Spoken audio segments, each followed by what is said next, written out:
이런 교회가 되게 하소서라는 제목으로 하나님의 말씀을 함께 나누도록 하겠습니다. 여러분 최근에 편지 받아본 적 있으신가요? 편지, 이메일 이런 거 말고요. 손편지로 누군가가 써준 편지 혹시 받아본 경험 있으신가요? 네, 제가 오전에 이 질문을 던졌더니 한 집사님께서 강하게 이렇게 고개를 이렇게 흔드시더라고요.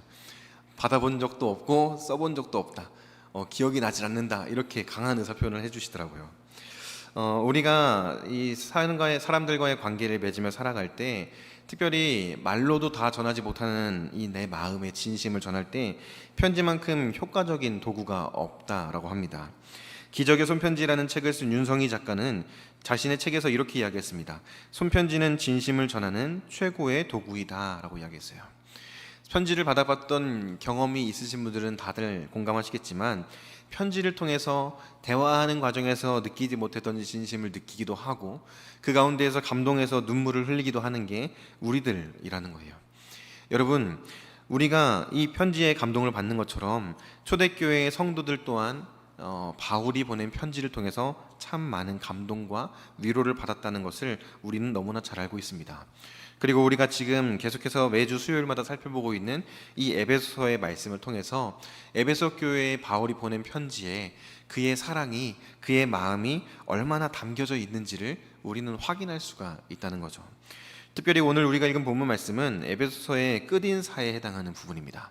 에베소서 6장에서 이제 모든 내용을 마무리하면서 사도 바울이 에베소 교회에 보낸 편지를 통해서 우리는 바울이 기대하고 바라는 교회의 모습, 그리고 오늘날 우리들이 지향해야 하는 교회에 대해서 함께 생각해보는 시간을 가졌으면 좋겠습니다.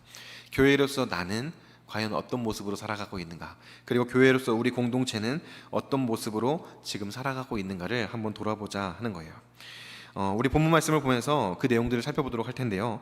먼저 사도 바울이 에베소 교회에 보낸 이 편지에 담겨져 있는 바울이 기대하고 있는, 또 성경에서 기대하고 있는 교회의 특징은요, 서로 관심을 갖는 공동체라는 겁니다. 교회는 서로 관심을 가지는 공동체입니다. 교회는 너는 너, 나는 나, 따로 떨어져서 나 몰라라 하는 그런 공동체가 아니에요. 사실 그런 관계라면 공동체라는 표현을 쓰기도 참 민망하죠. 그런데 교회는요, 서로를 생각하고 서로에 대한 관심을 갖고 표현하는 공동체라는 겁니다. 오늘 우리가 읽었던 본문 말씀 21절 말씀에 보면요, 사도 바울은 이렇게 기록하고 있습니다. 21절 우리 다시 한번 같이 읽어볼까요? 시작. 나의 사정 곧 내가 무엇을 하는지 너희에게도 알리려 하노니 사랑을 받은 형제요 주 안에서 진실한 일꾼인 두기고가 모든 일을 너희에게 알리리라. 아멘. 사도 바울이 편지를 보내면서 이 편지를 보내며 이 자신이 담고 있는 목적이 무엇인지를 이렇게 밝히는 거예요. 내가 무엇을 하는지, 나의 사정이 무엇인지 너희에게 알리려 한다 라는 거죠. 내가 지금 어떠한 상황에 처해 있는지, 내가 지금 어떠한 문제 앞에 놓여져 있는지, 내가 지금 하고 있는 고민은 무엇인지, 이런 것들을 에베소 교회의 성도들에게 알리고자 했다는 거예요. 왜 알리고자 한 겁니까? 사도 바울이 참 힘든 상황에 있구나, 사도 바울이 정말 힘들고 고통당하고 있구나, 그저 그 사실만을 전달하려고 하는 것은 아니겠죠. 사도 바울이 이 편지를 보내면서 왜 자신의 소식을 알리려 하는 걸까요? 서로가 서로의 관심을 가지고 있고 서로가 서로에 대해서 더 알고 싶어하는 마음이 있는 것을 사도 바울은 잘 알았던 거예요. 나도 너희에 대해서 알고 싶다. 내가 지금 이런 상황이 있다는 것을 너희들이 알고 나를 위해서 기도해달라. 그리고 너희들은 지금 어떠한 상황에 처해 있는지 나에게도 좀 알려달라. 이런 마음으로 지금 사도 바울은 편지를 보내고 있다는 거예요. 그리스도의 몸된 교회를 향한 사랑이 사도 바울 안에는 가득했고, 그 사랑으로 말미암아 사도 바울은 더 알고 싶었던 거예요. 그리고 알기 원했던 거예요. 서로 더 알고 싶어하고 알아주기를 원하는 것이 사랑하는 관계에서 드러나는 특징 아니겠습니까? 내가 사랑하는 상대방이 있으면 그 상대방에 대해서 더 알고 싶어 하죠. 그리고 그 상대방이 나의 상황을 알아주기를 원하는 것이 자연스러운 모습 아니겠습니까? 사도 바울은 그러한 마음을 가지고 지금 이 편지를 보내고 있는 거예요. 우리가 서로에 대해서 더 알아갔으면 좋겠다. 우리가 서로를 위해서 아는 만큼 서로 기도하고 서로를 위해주고 서로를 챙겨주었으면 좋겠다. 이런 마음을 지금 편지로 보내고 있는 거죠. 그렇다면 사도 바울은 무엇을 알리고 싶었던 걸까 하는 거예요. 우리가 읽었던 본문 말씀, 이 에베소서 6장 22절 말씀 한번 같이 보도록 하겠습니다. 22절입니다. 시작. 우리의 사정을 알리고 또 너희의 마음을 위로하기 위하여 내가 특별히 그를 너희에게 보내었노라 라고 이야기를 해요. 우리의 사정을 알리고, 여기서 말하는 사정은 바울과 함께한 동역자들이 처한 모든 상황들을 다 말하는 겁니다. 로마 감옥에 지금 갇혀 있고 언제 죽게 될지 알 수 없는 위험 가운데에 있고 지금 자유치 못한 상황 가운데에서 편지를 쓰고 있다라는 이 모든 상황들을 알리고자 하는 거죠. 그리고 사도 바울의 마음을 전하고자 싶은 거예요. 또 두 번째로는요, 너희의 마음을 위로하기 원한다 라고 사도 바울은 이야기합니다. 에베소 교회의 성도들, 우리가 지금까지 에베소서를 살펴보면서 확인했던 것처럼 에베소 교회의 성도들은 정말 힘든 상황 가운데 있어요. 신앙생활을 하기 어려운 환경이 에베소라는 도시의 상황이었죠. 그런 상황 가운데에서 믿음을 지키며 싸우려고, 이 믿음을 지키며 살려고 분투하고 있는 이 에베소 교회의 성도들의 마음을 위로하고자 이 편지를 기록하고 있다는 거예요. 나도 지금 이런 상황 가운데에서 참 힘들지만 나는 너희들을 위로하고 싶다. 괜찮아. 우리가 서로 멀리 떨어져 있지만 우리는 하나이고 우리는 서로를 위해 기도할 수 있고 우리에게는 우리 주님이 계시다. 이러한 사실들을 에베소 교회의 성도들에게 전하고 싶었던 것이 사도 바울의 마음이에요. 그 메시지를 전하면서 사도 바울이 에베소 교회에게 원하는 것은 무엇이겠습니까? 내가 너희에게 관심을 갖는 것처럼 너희도 나에게 관심을 가져주고 너희도 서로에게 관심을 가지면서 함께 지어져가는 교회로서 우리 함께 지어져 가자 라는 메시지를 사도 바울은 전하고 있다는 겁니다. 그런데 오늘날의 교회들을 살펴보면 이런 모습들이 잘 드러나는 교회도 있는 반면에 그렇지 못한 경우들도 상당히 많이 보여지고 있다는 거예요. 목회데이터 연구소에서 2023년도를 기준으로 해서 조사한 바에 의하면 가나안 성도라고 하죠. 가나안 성도, 교회를 안 나가는 성도들을 말하는 거예요. 안 나가고 나는 혼자서 신앙생활해, 나는 집에서 혼자 설교 말씀 듣고 영상 보고 혼자서 그렇게 신앙생활하는 걸로 만족해 라고 이야기하는 가나안 성도들이 얼마나 되는지를 조사했어요. 2023년 기준으로 해서 어느 정도냐면요, 기독교인이라고 말하는 사람들 4명 중에 1명이 가나안 성도라고 합니다. 이 전체 연령대를 다 보면 4명 중에 1명인데요 20대 젊은 세대들을 보면요 45%가 가나안 성도예요. 이 통계조사에 의하면. 그러니까 두 사람 중에 한 사람은 교회를 안 나가는 거예요. 청년들 두 사람 중에 한 사람은 교회를 안 나가고 그냥 집에서 영상으로 예배 드리고 SNS로 말씀 듣고 하면서 나는 이걸로 충분해, 이 정도면 내 신앙생활에 만족해 라고 이야기하고 있다라는 거예요. 그런데 사도 바울이 이야기하고 있는 교회의 모습을 보면, 에베소서에서 드러나는 교회의 모습을 보면 이 모습은 뭔가 문제가 있는 모습이라는 것을 우리는 확인할 수가 있습니다. 적어도 우리 우이중앙교회는 이런 모습들이 전혀 드러나지 않는 교회여야 한다라고 저는 믿습니다. 그리고 이미 그런 교회의 모습들을 우리는 함께 만들어가고 있는 줄로 믿습니다. 제가 우이중앙교회에 와서 이제 올해로 이제 5년 지금 사역을 하고 있어요. 올해로 횟수로 치면 5년 사역을 하고 있는데, 처음부터 이제 교회에 와가지고 오자마자 제가 했던 게 뭐였냐면 이 겨울 수련회였어요. 교회에 좀 늦게 오게 돼서 오자마자 겨울 수련회 준비하고 바로 겨울 수련회를 갔어요. 근데 그 수련회를 준비하는 과정에서, 그리고 이후에 계속해서 사역을 하는 가운데 제가 보면서 참 이런 모습 너무 좋다라고 느꼈던 게 뭐였냐면요, 이 차세대 비전학교가 여름 수련회를 한다든지 겨울 수련회 성경학교를 할 때 전도회별로 마음을 모아서 후원을 해주고 기도를 해주고 관심을 가져주는 모습이 너무 보기 좋았던 거예요. 어떤 분들은 전도회에서도 하지만 개인적으로도 하고 가정에서도 하고 이렇게 후원을 해주시면서 우리 다음 세대가, 차세대 비전학교가 정말 바르게 성장했으면 좋겠다, 예수님의 그 사랑과 은혜를 경험했으면 좋겠다라는 마음을 편지 봉투에다가 이렇게 글로 써서 주시기도 하시고 말로 이렇게 말씀하시면서 이 표현을 해주시는 거예요. 근데 그게 이 사역을 준비하는 사역자의 입장에서도 그렇고, 함께 사역하는 착금 사역자들, 우리 선생님들의 입장에서도 그렇고, 또 아이들의 입장에서도 그렇고 너무 감사하고 감동이 되는 모습이라는 거죠. 그런 모습은요, 사도 바울이 이야기하는 것처럼 서로에게 관심을 갖고 서로가 서로를 돌아보는 아름다운 교회의 모습을 잘 보여주고 있고 지켜내고 있다는 것을 우리는 확인할 수가 있다는 겁니다. 제가 바라기는 이러한 모습들이 매년 그래왔듯이 2024년 한 해에도 더 풍성하게 넘쳐날 수 있기를 바랍니다. 전도회에서 하고, 가정에서 하고, 개인으로 하고, 후원하고, 마음을 쏟고, 기도하면서 아이들이 성경학교나 수련회를 진행하는 가운데 그 시간에 맞춰서 함께 기도하면서 그 영혼들의 구원을 위해서 하나님의 은혜를 구하고, 이런 모습들이 우리 우이중앙교회의 아름다운 전통으로 계속해서 이어져 갔으면 좋겠어요. 더 나아가서 다음 세대를 돌아보는 마음뿐만 아니라 교회 안에 있는 연약한 지체들을 돌아보는 우리 우이중앙교회의 모습이 더 풍성하게 드러날 수 있기를 바랍니다. 여러분, 지금 우리는 목장을 방학 중에 있죠. 목장을 방학 중에 있어서 어떤 목장은 방학 중이니까 좀 쉬자 해서 연락을 잘 안 하고 좀 거리를 두고 있는 목장들도 있을지 모르겠어요. 그런데 제가 듣기로 어떤 목장은 방학 중에도 서로 연락하고, 방학 중에도 만나서 식사하고, 방학 중에도 만나서 같이 교제하고, 이런 목장들도 있다는 거예요. 여러분, 우리들의 목장이 다 이런 목장 될 수 있기를 바랍니다. 우리가 속한 목장에서 우리 목자님이 이렇게 해주겠지 기대하는 것만이 아니라 내가 먼저 목자님에게 연락하기도 하고, 내가 먼저 우리 목장에 있는 목원들에게 연락해서 돌아보기도 하고, 그러면서 서로가 서로에 대한 사랑을 표현하고 관심을 표현하는 아름다운 공동체가 우리 우이중앙교회가 될 수 있기를 바랍니다. 그러한 모습이 사도 바울이 기대하는 교회의 모습이라는 거예요. 성경에서 말하고 있는 하나님께서 원하시는 아름다운 교회의 모습이 바로 그런 모습이라는 사실을 모두가 기억할 수 있기를 바랍니다. 사도 바울은 지금 감옥에서 편지를 쓰면서 그 마음을 전하고 있는 거예요. 감옥에서 편지를 쓰면서 에베소 교회 너희들이 그랬으면 좋겠다. 그리고 오늘날의 우이중앙교회의 이 편지를 통해서 우이중앙교회가 그런 교회가 되었으면 좋겠다 라는 마음을 전달하고 있다는 거죠.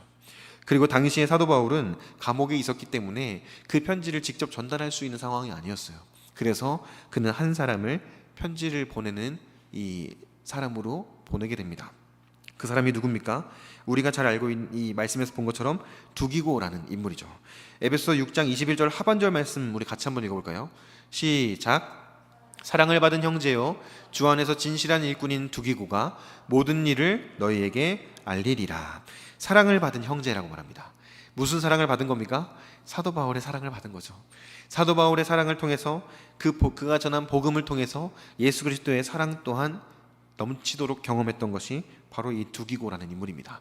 두기고는 사도 바울이 초대교회의 교회들을 세워갔던 소아시아 지역의 출신의 사람이었어요. 이방인이었죠. 그런데 이 두기고는 나중에 어떻게 됩니까? 예수 그리스도를 만나고 사도 바울과 함께 동역하는 가운데 사도 바울의 편지를 전하는 이 집배원이 돼요. 그의 편지를 전달하는 역할들을 감당합니다. 에베소서도 그가 전달했고요, 골로새서도 그가 전달했고, 디모데전서도 이 두기고가 직접 전달하는 역할들을 감당했어요. 그런데 여러분 한번 상상해 보십시오. 이 두기고가 자기가 정말 사랑하는 이 바울, 자기가 정말 존경하는 이 바울이 기록한 편지를 이 교회들에 전할 때 어떤 마음으로 전했겠습니까? 그냥 에베소 교회에 가가지고 똑똑똑똑 두드린 다음에 편지 왔습니다 하고 던지고 그냥 갔을까요? 편지 왔습니다 하고 던지고 또 날이 또 있으니까 다 가봐야지 하고 그냥 가진 않았을 거예요. 아마 거기에 도착해서 막 눈물도 흘리면서 바울이 지금 어떠한 상황에 처해 있는지, 편지의 내용을 쓸 때 바울이 어땠는지, 지금 바울의 몸 상태는 어떻고 바울은 어떤 마음을 가지고 있는지, 이런 것들을 자세하게 전달하지 않았겠습니까? 두기고는 사도 바울과 함께 동고동락하면서 사도 바울을 잘 알았고 사도 바울의 마음을 잘 알았어요. 그런 그가 교회들에게 찾아가서 편지를 전할 때 사도 바울이 쓴 편지만 딸랑 전하진 않았을 거라는 거죠.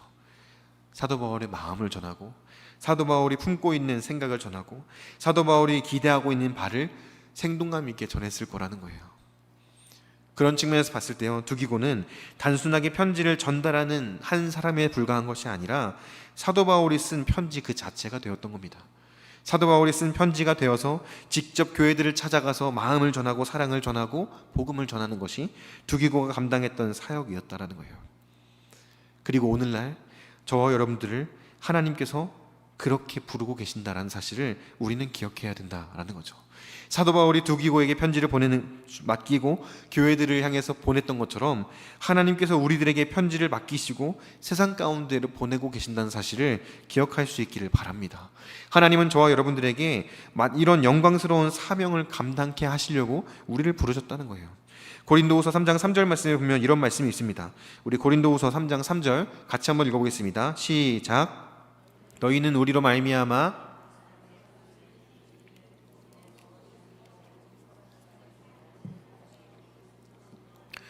또 돌판에 쓴 것이 아니요 오직 육의 마음판에 쓴 것이라. 아멘. 너희는 뭐라고 말합니까? 그리스도의 편지라. 너희는 그리스도의 편지라. 제가 오전에는 이 찬양을 했었는데요, 너는 그리스도의 향기라, 너는 그리스도의 편지라, 이 찬양을 커피 브레이크를 시작하면서 같이 함께 찬양하는 시간을 가졌어요. 여러분은요 하나님께서 직접 쓰신 그리스도의 편지입니다. 하나님께서 친히 여러분들의 마음판에 복음을 새기셨고 그렇게 여러분들을 세상 가운데로 보내셨어요. 그리스도의 편지를 전하라고. 우리 옆에 계신 분들 바라보면서 한번 이렇게 인사해볼까요? 당신은 그리스도의 편지입니다. 당신은 그리스도의 편지입니다. 당신은 그리스도의 편지입니다. 여러분, 그 편지를 어떻게 전하기 원하십니까? 제가 앞서서 이야기한 것처럼 편지 왔습니다 던지고 그냥 가시겠습니까? 아니면 내가 받은 그 편지를 정말 소중하게 여기고 내가 받은 그 편지를 어떻게 하면 잘 전할 수 있을지 고민하면서 사랑을 담아서 전심을 다해서 그 편지를 전하겠습니까? 여러분들이 사는 삶의 현장 가운데에 우리는 모두 그리스도의 편지로 보냄을 받았습니다. 하나님께서 우리를 보내실 때는요, 마치 바울이 두기고를 보내면서 이 편지를 잘 전달해 주기를, 편지를 통해서 나의 마음을, 나의 상황을, 내가 전하는 위로를, 내가 전하는 복음을 잘 전달해 주기를 기대했던 것처럼 하나님께서도 우리를 보내시면서요 그런 기대를 가지고 계신다는 거예요. 내가 쓴 이 편지를 잘 전달해 주기를, 내가 쓴 이 사랑의 메시지를 잘 전달해 주기를. 여러분들이 살아가는 삶의 현장이 어디이든 우리는 그 편지를 전할 사명을 받은 사명자들입니다. 세상에 보냄받은 교회로서 우리는 그런 교회로 세워져 가야 한다는 거예요. 그리스도의 편지로 우리는 부름받았고 그리스도의 편지를 전하는 교회의 역할을 하나님은 기대하고 계신다라는 겁니다. 가정에서 여러분들이 그리스도의 편지입니까? 배우자들에게, 자녀들에게 그리스도의 편지가 되어서 하나님의 사랑을 전하십시오. 여러분들이 살아가는 삶의 현장에서, 일터에서, 직장에서, 직장에 함께 일하는 동료들에게, 상사들에게 여러분들이 살아가는 삶을 통해서 그리스도의 그 사랑을 증거하고 복음을 전하십시오. 그게 저와 여러분들을 부르신 하나님의 뜻이고 저와 여러분들에게 맡기신 하나님의 영광스러운 사명인 줄로 믿습니다. 계속해서 우리 말씀 보도록 하겠습니다. 사도 바울이 에베소를 통해서 기대하고 있는 교회의 모습, 이 세 번째 교회의 모습은요, 변함없는 사랑으로 사랑하는 교회의 모습이에요. 변함없는 사랑으로 사랑하는 것. 우리 에베소 6장 24절 말씀 같이 한번 읽어볼까요? 에베소 6장 24절 말씀입니다. 함께 읽겠습니다. 시작. 우리 주 예수 그리스도를 변함없이 사랑하는 모든 자에게 은혜가 있을지어다. 아멘. 에베소 6장 23절과 24절은 사도 바울이 편지를 끝맺으면서 에베소 교회에 보내는 축복의 기도 내용입니다. 그런데 그 중에서 우리가 오늘 주목해서 바라보고 싶은 내용은요, 24절에 등장하는 표현이에요. 예수 그리스도를 변함없이 사랑하는 모든 자에게 라는 조건이 달려있어요. 사도 바울이 축복 기도를 하고 있는데 평안과 믿음을 경한 사람을 간구합니다. 그리고 24절에서는요 은혜를 간구해요. 그런데 은혜를 간구할 때 그 앞에 조건이 뭡니까? 그리스도를 변함없이 사랑하는 거예요. 교회에게 그리스도를 변함없이 사랑하는 자에게 은혜가 있을지어다 라고 말하는 사도 바울의 의도는 무엇이겠습니까? 에베소 교회에 보내는 편지를 통해서 먼저는 에베소 교회에게 말하는 거예요. 너희들이 어떠한 상황이라고 할지라도 변함없이 예수 그리스도를 사랑하라. 변함없는 사랑으로 그분을 사랑해야 한다 라고 이야기하는 겁니다. 그리고 오늘날에 이 말씀을 접하는 저와 여러분들에게도 말하는 거예요. 우리가 변함없이 예수 그리스도를 사랑하는 자가 되어야 한다. 여러분 자신 있으십니까? 변함없이 예수 그리스도를 사랑하실 자신이 있으세요? 사실 우리는요 그럴 만한 능력이 없어요. 그럴 만한 어떤 조건을 갖춘 자들도 아니죠. 생각해보면 지난 한 주 동안만 돌아보아도 하나님 보시기에 범죄한 모습들이 얼마나 많습니까? 하나님 보시기에 악을 행하고 하나님 보시기에 섬기지 말아야 할 우상들을 섬기고 죄를 범한 것이 수도 없이 많은 것이 우리들의 모습 아닙니까? 그런 우리들에게 사도 바울이 지금 말하고 있는 거예요. 변함없이 사랑해야 된다고. 흔들림 없이 오직 그리스도만을 사랑해야 된다고. 어쩌면 우리들에게 사도 바울이 전하고 있는 이 메시지는 부담스러운 메시지고 어려운 메시지입니다. 왜 그런가 하면 우리가 살아가는 지금 이 시대가 그런 사랑을 원치 않고 그런 사랑을 이야기하지 않기 때문이에요. 제가 예전에 봤던 드라마의 짧은 영상 중에서 이 부부가 등장합니다. 그런데 부부가 중에 남편이 바람을 핀 거예요. 그런데 이 아내에게 결국에 그게 들켰어요. 그리고 들키자마자 그 남편이 아내에게 이야기했던 게 이겁니다. 사랑에 빠진 게 죄는 아니잖아. 사랑에 빠진 게 죄는 아니잖아. 무슨 말입니까? 나는 너도 사랑하지만 이 사람도 사랑해. 내 사랑은 두 개야. 그렇게 이야기를 하는 거예요. 최근에 이 방송하고 있는 드라마도 보면요, 아내도 사랑하지만 다른 사람도 사랑할 수 있어. 이런 모습들을 아무렇지 않게 보여주는 게 오늘날의 TV를 통해서 방송되고 있는 드라마의 모습이라는 거예요. 세상에서 이야기하는 사랑은 어떤 사랑입니까? 변할 수 있고 떠나도 괜찮고 한 번에 두 사람을 사랑해도 괜찮아요. 그게 문제가 되지 않는다고 그런 식으로 표현하고 있고 가르치고 있다는 거죠. 오늘날 우리가 살아가는 이 시대 가운데에서 변함없는 사랑, 한 사람만 바라보는 일편단심의 사랑은 미련해 보이고 바보 같아 보이는 모습으로 그려진다는 거예요. 그런데 성경에서 말하는 사랑은 미련해 보이고 바보 같아 보이는 사랑을 이야기해요. 먼저 예수님이 우리를 향해서 그런 사랑 보여주셨잖아요. 하나님께서 우리를 향해서 보여주시고 확증하여 주신 사랑이 바로 그런 사랑 아니겠습니까? 저와 여러분들에게 베풀어 주신 하나님의 사랑은 어떤 사랑입니까? 변함없는 사랑이죠. 말 그대로 변함없는 사랑입니다. 우리가 아무리 죄를 짓고 아무리 우상을 섬기고 아무리 넘어지고 흔들려도 하나님은 변함없이 우리 곁에 서서 나는 너를 사랑한다 라고 말씀하시는 것이 하나님의 사랑이죠. 그 사랑을 받은 자로서, 사도 바울은 그 사랑을 받은 자로서 지금 에베소 교회에게, 그리고 오늘날의 우리들에게 이야기하고 있는 겁니다. 내가 그 사랑을 받았으면 나 또한 그 사랑으로 하나님을 사랑해야 된다라고. 그런데 우리는 그 사랑이 너무 어려워요. 그 사랑이 너무나 쉽지 않습니다. 그런데 제가 오늘 여러분들에게 말씀드리고 싶은 것은요, 그럼에도 불구하고 우리는 그런 사랑으로 우리 주님을 사랑해야 된다는 거예요. 어떻게 우리가 그런 사랑으로 사랑할 수 있겠습니까? 첫 번째는요, 구하셔야 돼요. 내 안에는 그런 사랑이 없습니다. 내 안에서는요, 그런 사랑이 나올 수가 없어요. 왜요? 나는 애초에 그런 존재가 아니거든요. 아담의 범죄 이후로 죄로 말미암아 원통 무너져 버린 우리 인간은요, 그런 사랑을 소유할 수가 없어요. 그래서 사랑에는 항상 한계가 있고 제한이 있고 문제가 있어요. 그런 우리가 어떻게 변함없는 사랑할 수 있습니까? 하나님께 구하는 거예요. 구할 때에 넘치도록 부어주시고 아낌없이 주시는 그 하나님의 사랑이 저와 여러분들에게 부어지는 줄로 믿습니다.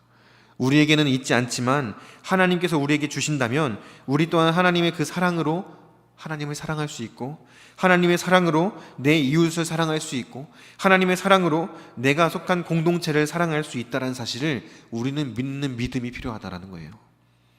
내 사랑이 아니에요. 하나님의 사랑입니다. 사도 바울이 23절에서 말하고 있는 평안, 믿음을 겸한 사랑 또한 마찬가지입니다. 앞에 나오는 부연 설명이 어떻게 되어 있습니까? 아버지 하나님과 주 예수 그리스도께로부터 라고 이야기해요. 평안도, 믿음도, 사랑도 다 어디서 나오는 거예요? 하나님 아버지, 주 예수 그리스도께로부터. 내게로부터 나오는 것은 없어요. 하나님이 주셔야 하고 그리스도께서 주셔야 우리는 평안을 누릴 수 있고, 하나님께서 주셔야 우리는 믿음을 소유할 수 있고, 하나님께서 주셔야 우리는 사랑할 수 있는 존재라는 사실을 기억해야 합니다. 그래서 우리는 구해야 돼요. 어떻게 구해야 됩니까? 매일매일 반복해서 구해야 돼요. 매일매일 반복해서 기도할 때마다 하나님, 나에게는 사랑이 필요합니다. 하나님, 나에게는 사랑이 없습니다. 하나님, 나에게 하나님 아버지의 그 사랑을 부어주시옵소서. 하나님, 나에게 하나님 아버지의 그 마음을 부어주시옵소서. 그렇게 기도하는 저와 여러분들이 되어야 할 줄로 믿습니다. 두 번째로 우리가 어떻게 변함없는 사랑으로 사랑할 수 있습니까? 결정하는 거예요. 결단하는 겁니다. 여러분, 베드로전서 2장 9절에 보면요, 우리를 이렇게 표현합니다. 너희는 택하신 족속이라. 뭐예요? 하나님이 선택하셨다는 거예요. 하나님이 우리를 하나님의 백성으로 선택하셨어요. 결정하셨어요. 하나님께서 그러셨던 것처럼 우리 또한 결정해야 되는 거예요. 하나님, 내가 오늘도 사랑하겠습니다. 하나님, 내가 오늘도 하나님의 은혜를 구하겠습니다. 매일매일 반복해서 결정하고 하나님 앞에 결단하면서 나아가는 우리들의 삶이 있어야 한다라는 거예요. 여러분, 생각해 보십시오. 우리 힘으로 내가 사랑하는 나의 배우자, 나의 자녀 변함없이 사랑할 수 있겠습니까? 쉽지 않죠. 내가 사랑하는 배우자라고 할지라도 내 마음을 힘들게 하거나 나와 뭔가 이해관계가 맞지 않거나 하면 미운 마음을 품게 되고 뭔가 짜증을 내기도 하고, 그러는 게 우리들의 연약한 모습이잖아요. 심지어 자녀들이라고 해도 자녀가 막 예쁜 짓 할 때는 너무 예쁘고 좋은데 말 안 듣고 땡깡 부리고 막 자기 마음대로 하려고 하면 막 화도 나고 네 마음대로 한번 해봐라 하고 막 뿌리치기도 하고, 그런 게 우리들의 연약함 아닙니까? 그런 우리들이 어떻게 배우자를, 자녀를, 내 이웃을, 내 친구를, 교회 안에 있는 연약한 지체들을 사랑할 수 있습니까? 결정하는 거예요. 결정하는 거예요. 사랑하기로 결정하는 겁니다. 주고 또 주는 거예요. 당하고 또 당해요. 속고 또 속습니다. 그럼에도 불구하고 또 다시 사랑하기로 결정하는 게 교회의 모습이어야 된다는 거예요. 목장에서 여러분들의 마음을 힘들게 하는 지체들이 있습니까? 전도회 안에서 내 마음에 시험이 들게 하는 지체들이 있습니까? 그를요, 품어주세요. 품고 또 품고, 주고 또 주고, 속고 또 속아 주십시오. 그게 뭡니까? 하나님이 우리들에게 보여주신 사랑 아니겠습니까? 하나님의 사랑을 먼저 받은 내가 하나님을 따라서 사랑하기를 결정하는 거예요. 그리고요, 그 결정이, 그 사랑이 한 사람을 변화시키는 거예요. 그 결정이 세상을 바꾸는 결정이 되는 겁니다. 여러분 생각해 보십시오. 우리가 교회에 와서 하나님의 그 사랑과 은혜를 경험한 순간, 나 혼자 하나님의 은혜를 경험한 사람은 아무도 없을 겁니다.